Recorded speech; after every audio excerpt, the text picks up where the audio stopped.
Alrighty, before I make the final installation of the gun, just a couple of things to note.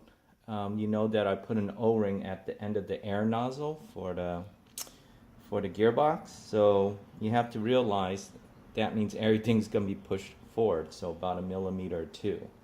So what I'm going to do for this end of the hop up and between the front of the gearbox is I'm going to put a bigger O-ring around here so to create more space moving the hop up unit going forward 1 millimeter 2, so that will offset any feeding issues. Now the only thing is I'm hoping that the magazine will play along, but we'll see what happens. Right, so this is a test for the VZ.58 test trial, just to see if all the O-rings that we put in here and the compressions, and just to seal up the compression, and also fiddling around the mag.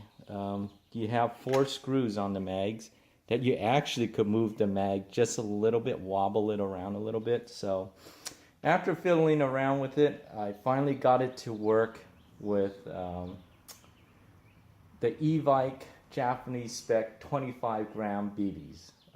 Those Japanese spec BBs tend to be a little bit smaller, and I'm using the 25 grams. It seems like that's the only ammo that it's really working with this gun, with all the compressions I did. So my test is going to be on 25 gram Japanese spec BBs. 322, 323.7, 322.6, 323.5. So you figure that we're losing about 11% on the FPS, so we add back 30. It's roughly shooting about a little bit in the mid 350s or low 350s. So probably barely CQB level. I mean, some fields may be a little strict in the 350 FPS limit, so pushing on the border on this gun a little bit. This is a test for heavier gram BBs. Since I figured that this VZ.58 hates 20 and 23 grams and it works on 25, I'm going to try my Elite Force Bio 28 BBs.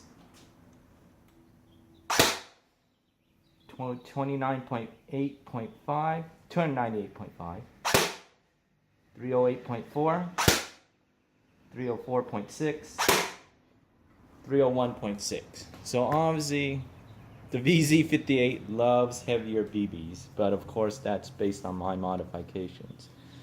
So you want to play with heavier BBs, 25 gram BBs for indoor, 28 gram BBs for outdoor.